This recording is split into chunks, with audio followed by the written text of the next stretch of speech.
Hey, Wes Wyatt, what's up, brother? Oh man, how are you doing today, Randy? I was thinking about spectacular, but that's not a good enough word. I kind of go with, I said the other day to a girl at the checkout lane at the public store. It's one of our big grocery chains here in the South. And she says, "How are you today?" And I said, "I'm perfect." And she looks at me and says, "I'll get better. Don't worry." So, but it is, when you love what you do and do what you love, every day seems perfect, doesn't it? It absolutely does. I mean, every day that the Lord gives me my beloved oxygen habit, I'm happy. You do have a habit for oxygen. I've noticed that. I do. I gotta have it. Got to have it. It's one of those things. So we've been on a mission of chatting with some amazing people over always since we started this. What, a good 2+ years ago. But it doesn't. At some point it's like you would think everybody had enough of certain things, but it's like every time there possibly can't be a lot more guests, right? And they just keep coming. You wouldn't think so, but I gotta tell you, it's like The Godfather, Randy. Every time that we think we're done, they pull us back in. Does that mean I'm going to find a horse head in my bed tonight? I hope not. Is that the show? That's the show, right? That's the right one. I don't want a horse head in my bed, but nor do I. Well, that would be better than a snake because I really hate snakes. So I put little kids in front of me and 8-inch garter snakes, just so you know. I have limits. More likely to find a snake in your bed than a horse head there in Florida. This is true. I have a habit, and then we'll get going here. But I have a habit when we open the front door to Dixie. She likes to put back in a little box these chips. The little small bags of chips. Sure. For the UPS and FedEx people. She starts it at Christmas, and then they're always so happy. They're waving the ring. Hey, thank you. So she keeps doing it. But she gets in a fight with this bird that continually wants to get in and take them away. So she's nonstop battling. But my point of all that is when we open the front door, I always peek through the blinds like this a little bit, first, because there's been known to be bears, gators, snakes. Not here. I've never run across it, but I don't want to either. So today, let me ask you this, a little longer segue, but we're getting there with Ian right away.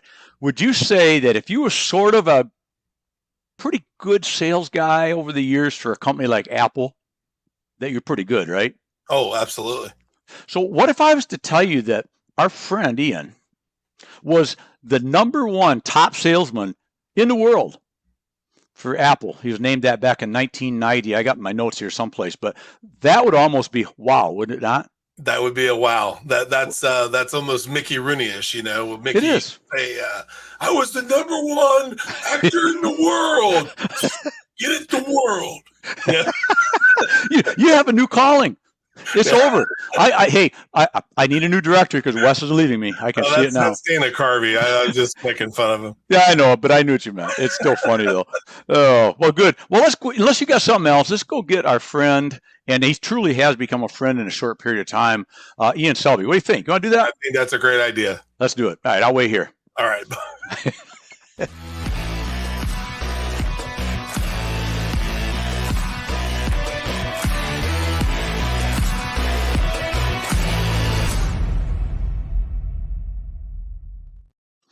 Ian, my friend, what's up? I'm doing great. You can call me Mickey. You can just call me Mickey. I'm going to call you Mickey. I like Mickey. Oh, man. Sometimes I have too much fun, I think, but then now there's no such thing. No such thing as too much fun. There is not. And, well, welcome and thank you for being on. Thank you, Randy. It's a real honor for having me on. I greatly appreciate it, and I appreciate all the great work you're doing. So keep it up, brother. For sure. Oh, well, thank you. That means a lot because you might not overly admit it, but you're a stud out there in the world of sales. And so, any kind words? I mean, if I owe you a 20 or something, I mean, I'll send it. If you want to throw a couple other nice things, I'm always open. But we had such a great conversation on your podcast not too long ago.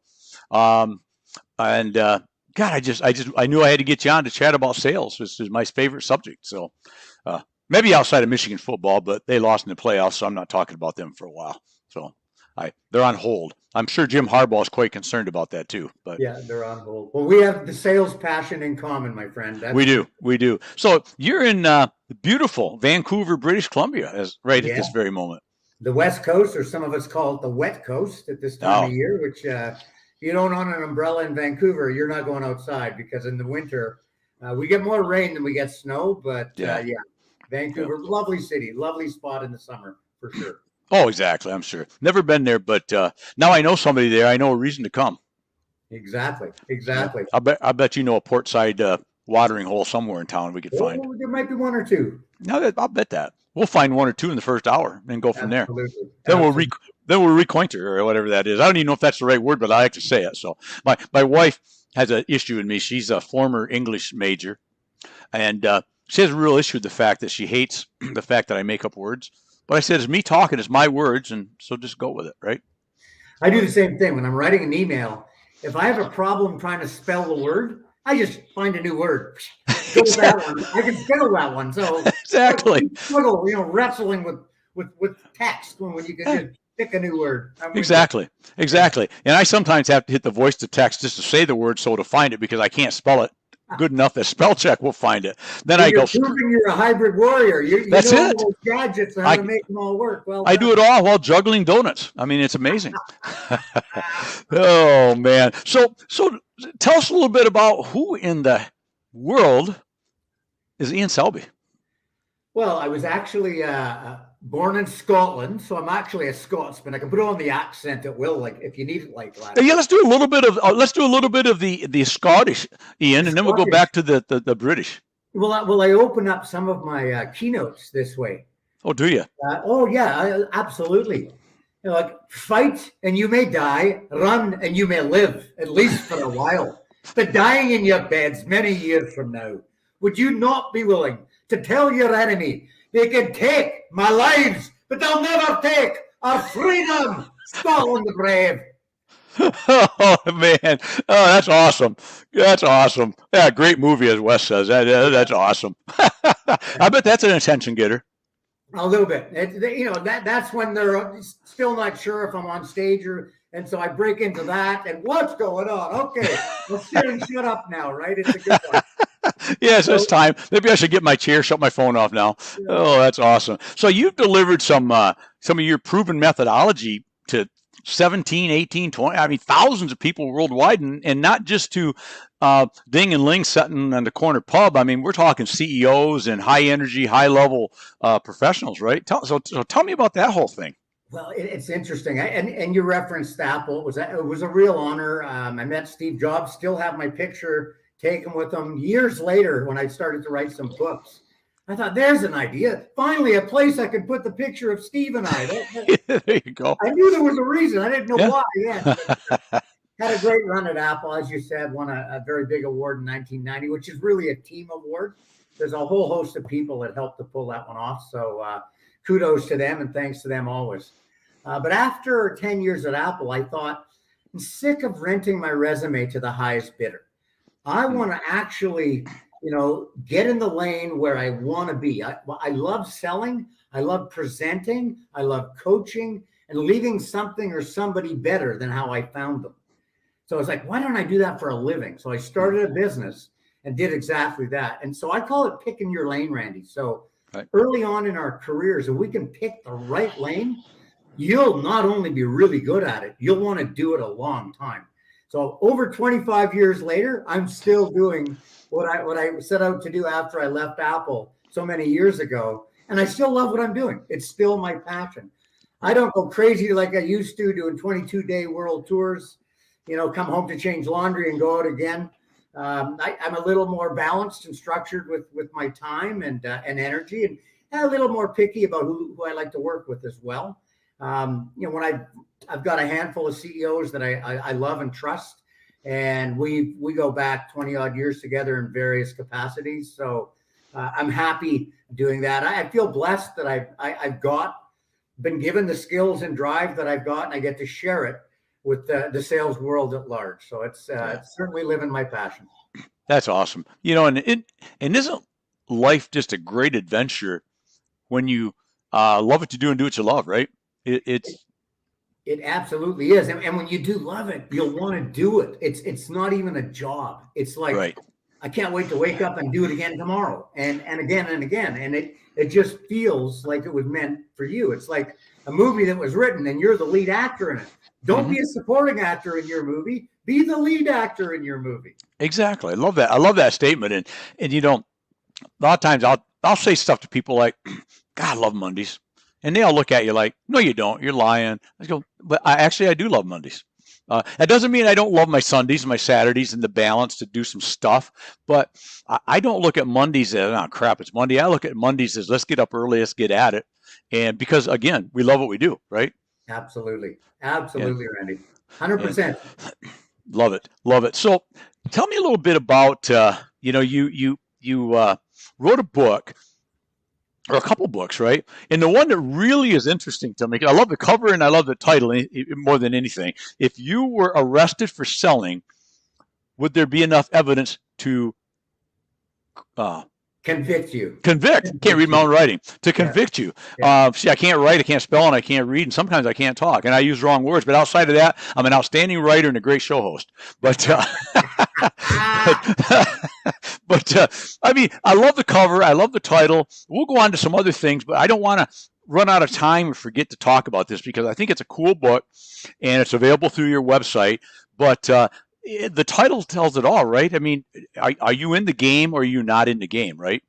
Well, what I used to do, and when the book came along, I started the business in '95, wrote a 2-day course, figured out that training by itself doesn't get it done. We're looking to do behavioral change, not another binder for your shelf. So I added coaching to that. And I said, I better get out and do some speaking as well for the brand.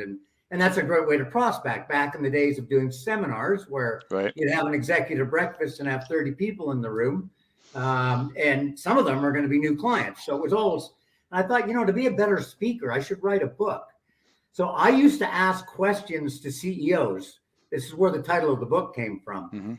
I used to say, if your sales force were arrested for selling, would there be enough evidence to convict them? And then I'd be quiet. I mean, they'd always say 2 of them would be serving life. I wish I could clone them. I wish they had brothers and sisters. I'd hire them too. The rest, I'd like to fire them and start over. And that's my cue to say, I might be able to help you with that. Right. Nice. So that's where I used the book, the title of the book. And then I thought, well, let's personalize it and make it, if you were arrested, because it's a book. So that's where the title came from. And what it is, it's really my philosophy. It's got a lot of my methodology, the sales process that I preach and coach and work with. So it's a great primer. Quite often when I'm invited in to do training, 20, 30 people in a room somewhere, I send everyone a copy of the book first as a primer. So it wets the whistle. It gets them thinking about things. And when I get there, it's not a foreign language exercise. I won't be speaking Scottish for long. Perfect. So, because I know I can do, you already told me I could, but I know I can do this because I don't think I can put Ian on the spot here without going too deep into things, anywhere you don't want to go. If I'm a young guy wanting to get into sales, which I'm not young or just wanting to get into sales, but if I was, what do I need to do to be a good salesman? What's it take? That's a very open-ended question, but the Ian Selbie version, what's it take for me to become a good salesman? A great salesman. I've got a 2-day course that teaches the how, but in 4 statements, I'll give you the what. Okay. All right. So if salespeople, young, old, new, brand new, net new, however you would describe it, want to improve their sales game, do these 4 things and do them consistently. So the word consistent is pretty important in all this as well. The first one is call high. And what I mean by that is call on decision makers first. Don't get trapped in influencer jail because they love swag. They love free lunches. They love all those things. But all they can say is no. They are unable. They're unable to say yes. They don't have the autonomy to say yes. So call high first. Doesn't mean you stay up there, but now you got corporate gravity and can leverage your way through the organization.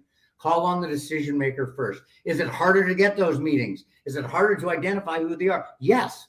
And that's what makes great versus okay when in the world of selling. So call high first, because guess what? They'll give you a yes. And your second best thing is a quick no.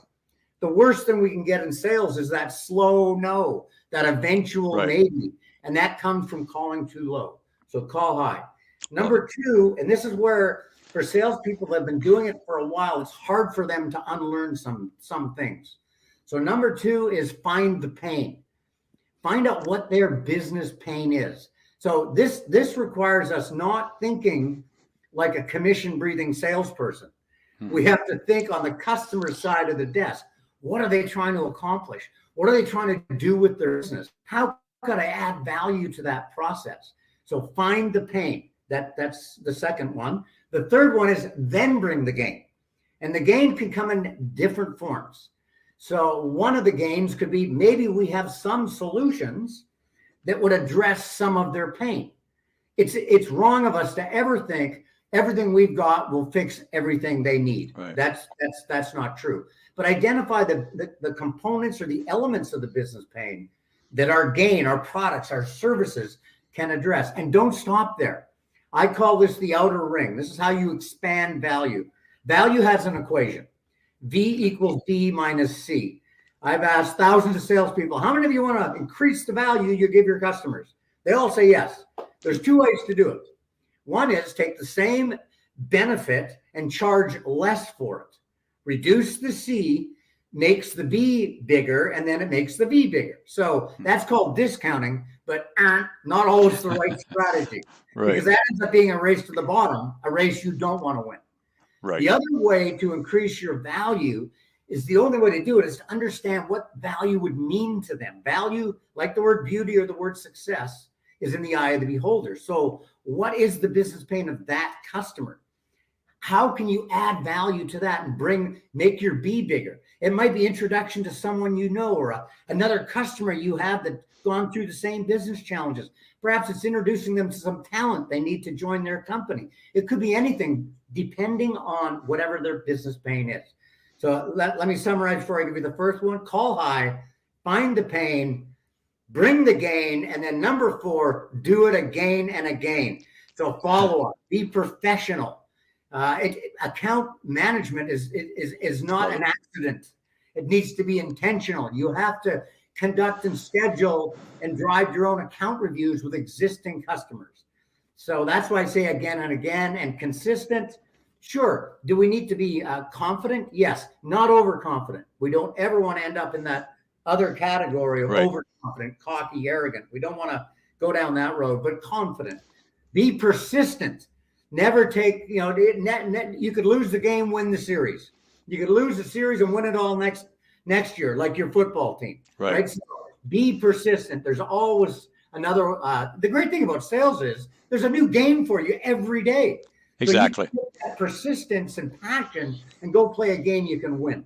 Right? So those are some ideas for you. I think it's important for salespeople to also be organized. Like sabotage yourself into being on purpose, intentional. One of your best friends is something called an opportunity pipeline. I live and breathe by it, and I've been teaching it for over 25 years. It is your best friend in the world of selling. There's some ideas. Oh, that's amazing. And you have the sell high is so brilliant because you're 100% right. A lot of sales guys, and it's easy to fall into that trap of coming in through the back door, so to speak, right? I'll get this guy on my side, and then he'll work it up the chain. But you're right. They'll work it up the chain as long as you take them to lunch and golf and, fishing or giving them swag, right? But you're right. At the end of the day, and that's a great point, they have no ability to say yes. Right. And why? And you're I love the other point you made is, and a lot of young sales guys especially really lose their mind and their confidence when they hear that dreaded two-letter word no, right? No is, in a sense, not a bad word, right? Because if it's going to be no, it's going to be no.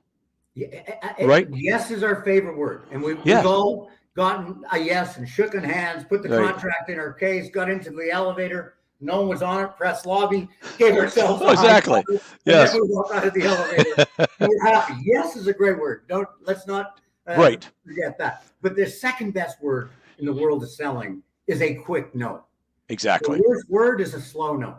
A slow no. Exactly. Your time that you could spend elsewhere to get another yes. So when someone gives me a quick no, it's like that Rod Stewart song. Set me free, why don't you, babe? Well, you're right. And what you just did with the elevator, I've been known in my car, because I spend a lot of time on planes, but then I'm driving, whether it's a rental car or whatever I'm doing. And I've been known to keep We Are the Champion keyed up on a phone. So, the second you get a deal, and you get in the car, just get out of view so they're maybe not seeing you in the office. And I love to hit that loud as possible and just bang the steering wheel and get cranked up, because, man, that's what it's all about, right? Absolutely. Absolutely. And when a great tip for young salespeople as well, when you won a deal and you've listened to We Are the Champions with Randy, you can call him up and he'd be happy to talk to you, or me. That's great. The best thing to do after you've just won a deal is go make 3 cold calls. Exactly. You are just booming with confidence. I don't mean arrogance. Yes. I mean confidence. You might make a call that you maybe been putting off because you're a little shy to make it, or uncomfortable, uncertain. If you've done your homework, you've done your pre-work, you've looked them up online, you know who they are, that you know their pain, they deserve to hear from you. Right. So you just want a deal, make 3 before you go home. I love that, because, you're right. It's on 2 sides there. One, you're in your best position now because you are cranked up, fired up, fully confident, ready to go. And doesn't that new customer that may not even know he needs you yet deserve your best?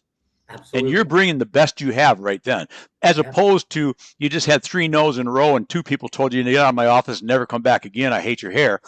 Well, that's probably not the best time to make that cold call, right? Because you're dragging yourself in, going, you may not say it, but your demeanor will be, I'm sure you're going to say no too, because I really do suck. And right. And you get exactly what you're right. Present. The mindset, right? Like, when you're playing golf and you got to hit a 200-yarder over a bunch of water, a lot of us say, don't go in the water, don't go in the water. Right. And then we hit the ball and we go in the water. Instead of going, I got to land about 220, a little draw, curl it over there. And then you've got it, because your mindset's winning instead of already getting ready to lose. I agree. Exactly. Well, and all guys and girls, a lot of women too. I don't want to be sexist when I say that statement, but love sports, right? And we always take all these great analogies from sports, but and I use Tom Brady because he just announced his retirement again. I don't know if this one I kind of suspect is real, but either way, but you don't take somebody as highly trained and as highly talented as him and come off the sideline and he got a no, and his no was he just threw an interception. Now he may toss his helmet, look at the iPad to figure out what wrong, yell at his receiver for turning the wrong, whatever it has to be. But in about 7 seconds, he has to be ready to put the helmet back on, because there may be a turnover and he's got to go back on the field. And I can guarantee you that anybody at his level is not going back on the field going, well, hell, I hope I don't throw another interception. No. He's telling his receiver, I want you to be right in the middle of that pocket and I will throw you a pinpoint pass because that's what I do. Right? Yeah, absolutely. And I think it's all that's the way with anything we do in life, right? I agree completely. And there's nothing wrong with, taking a few minutes to learn from a loss. I mean, there's emotion and logic in all of us, right? So when we lose a deal, especially if it's been one we've been pursuing for some time and we're well invested in the pursuit, and you lose, I like to do a loss review with that prospect, with that lost customer. Maybe not at that second because it's fresh. Right. I might call them up a week later. Just from a purpose of learning, I want to learn how to make my game a little better. Could I just ask you a few questions? Right. And it'll be short, less than 5 minutes. What could I have done differently to have you make a different decision more in favor with our proposal? And it's amazing what you can learn. So losing is there not as something to throw in a black hole. It's an opportunity. It's a staircase for learning. Right. Once you process the emotion and can apply some of our logic for ongoing learning, for sure. That's a great point. And with that point, let's take a full reversal for a minute. Doesn't success, a win, a sale, a yes, doesn't success leave trails, right? So equally, isn't it important to debrief ourselves? Maybe not as much with the customer, like, hey, so what'd you buy from me, Ian? But but isn't it important also to debrief ourselves? Is what did I do right here? Yeah, because I might make a good idea to repeat that, right?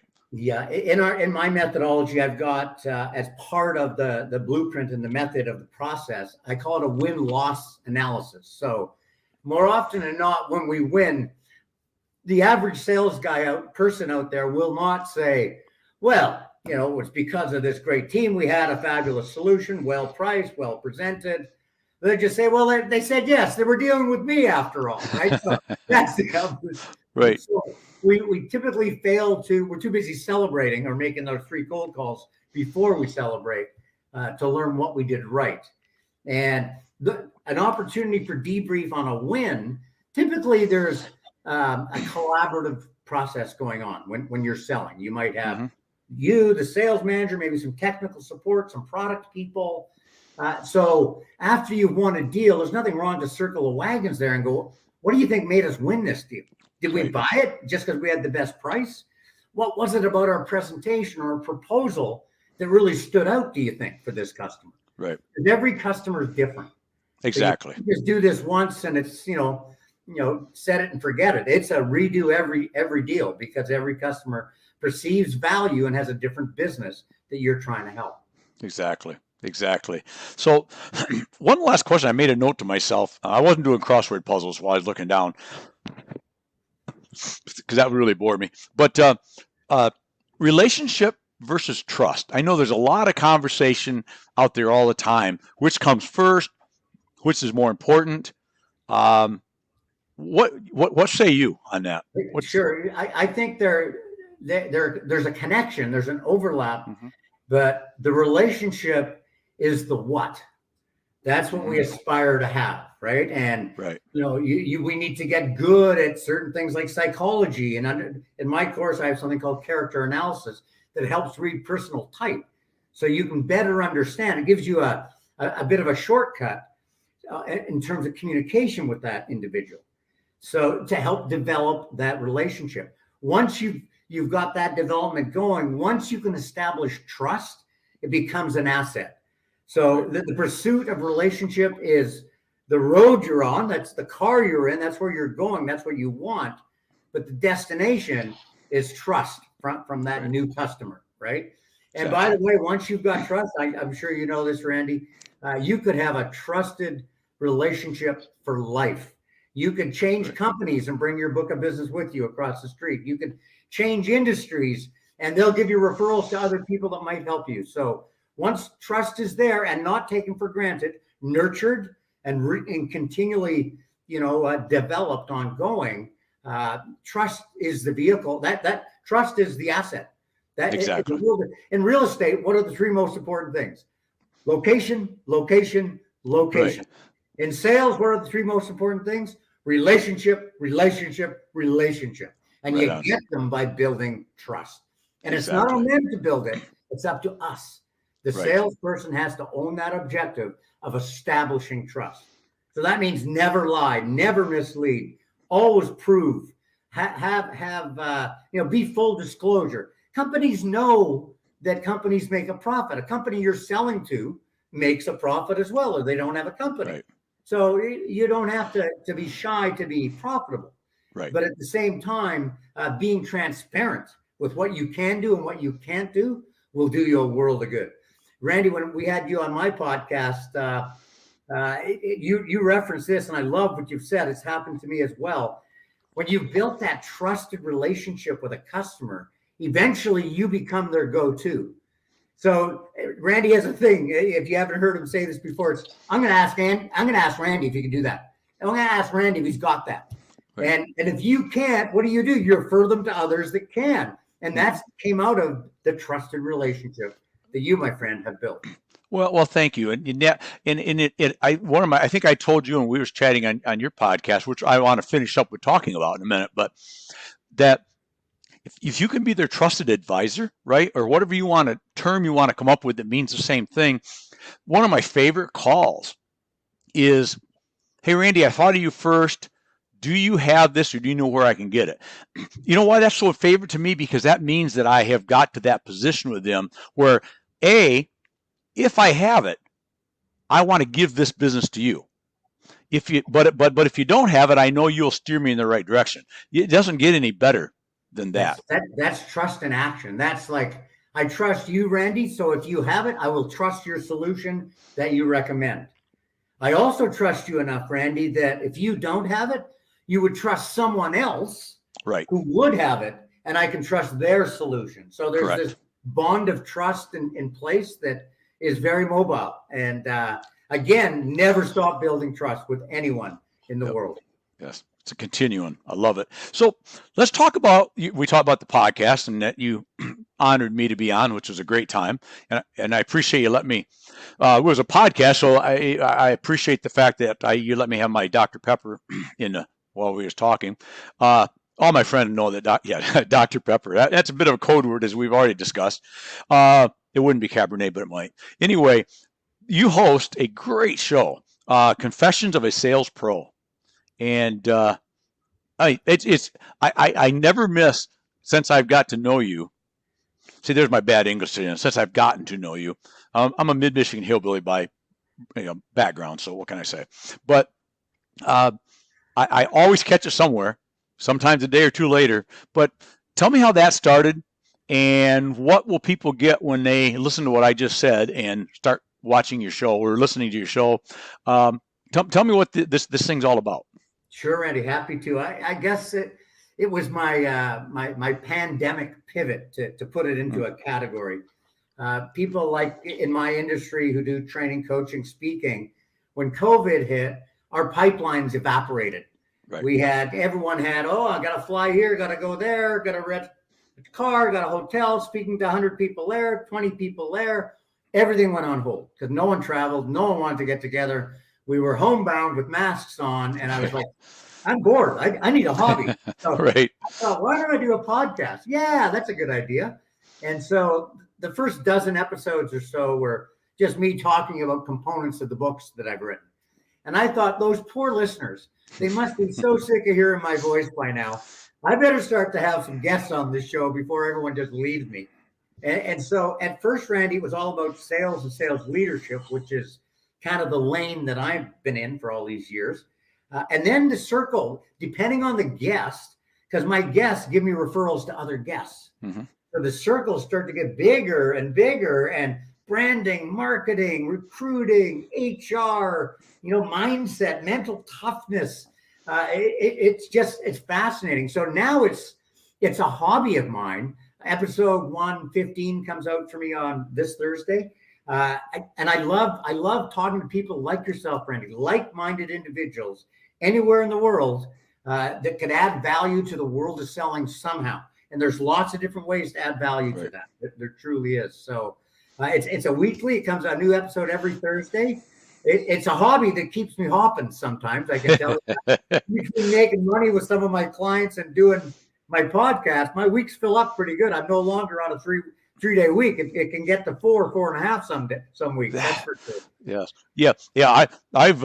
I'm trying to, I do so much stuff, and I do all this podcasting, all these other things, because I'm trying to dispel an image as an independent rep, right? So many people think that we work from T to T, right? Tuesday to Thursday. And so I'm trying to golf course to golf course, T to T. Right, exactly. So I'm trying to dispel that by my actions, I guess. But so watch the show every Thursday. Outstanding. Mine is audio. So just a tip on that. It's you can subscribe on my website directly. You could listen to it, or you can subscribe on Apple, Spotify, Google. I'm available on all the platforms. Yep. Typically, they're 20 to 30 minutes, depending on the guest. And that's by design, so that if you're in the car, you can drive and listen at the same time. Mm-hmm. If you're out on your walk or your run, you could have your ear pods in. You could be listening while you're. So it's multitaskable. That was the design of it from the get-go. But yeah, typically no longer than half an hour. Yep, it's very good. So we've been scrolling how to get find you on LinkedIn across the bottom. Wes will probably, if you pop up your how to get a hold of you on your website again there. Yeah, there you go, SalesMentorU.com. And follow my friend Ian. You will not be disappointed. I'm going to tell you that right now. It's been a pleasure this last. I don't know when we first connected, but it didn't take long, which is obvious why you're such a good sales pro. Is it didn't take literally minutes to feel like a friend, and It's Well, been ditto good to stuff. that to you as well, Randy, for sure. Thank Maybe we're you. brothers from a different mother. Who knows? We could. I was adopted at 3 days old, so we don't know. My mom and dad went to the baby store and bought me. I mean, maybe they had me shipped in from Scotland. Don't I'm you from know? Scotland, laddie. Hi. God not sent after all. I knew I liked you. Well, you know, I researched my heritage as much as I could based on finding my biological parents' last name, and it's got some Scottish history, so maybe we are. Yeah. There you go. Wouldn't that be Yeah. something? Yeah. So, well, Ian, any last words? I know there's something I always forget, and my buddy Wes always pops it up there. I want to see how quick he is today. Oh, there it is. Look at him. Should ask questions. What did we miss today that you'd like to bring up real quick before we get you out of here? Well, I mean, the sales career, if someone's considering a sales career or someone's questioning whether they made that choice, and life is not like this. It's peaks and valleys. It's not a straight line. It's a squiggly line. So sometimes we doubt. Sometimes we're not sure. And those are human emotions. Those are fair and fine to have. But if anyone's considering a sales career or reigniting their existing sales career, don't be kind on yourself. Don't be too structured and too hard on yourself.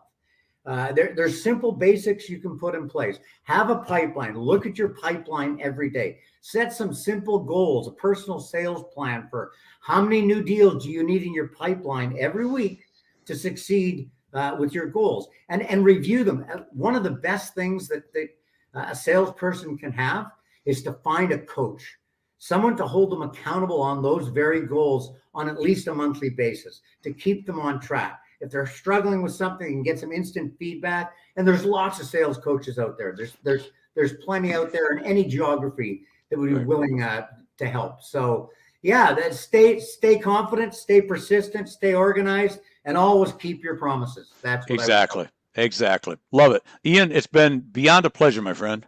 Thank you, Randy. Pleasure being on and wonderful to chat with you again. You as well. We'll talk soon, my friend. Cheers. You bet. Look forward to it. All right. Bye-bye.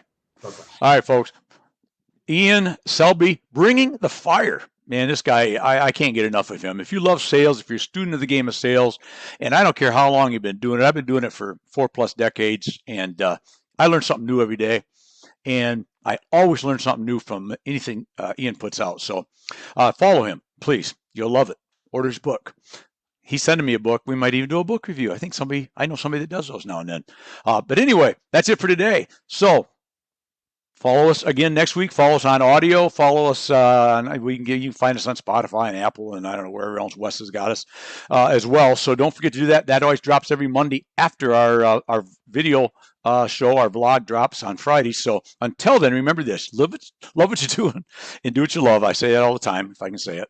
And another thing I like to say is we only here a short time. Sometimes it feels like, right? So you got to live it. You got to love it. You got to own it. And important every day is to do this. Make today your best day ever. Until tomorrow. Cheers, my friends.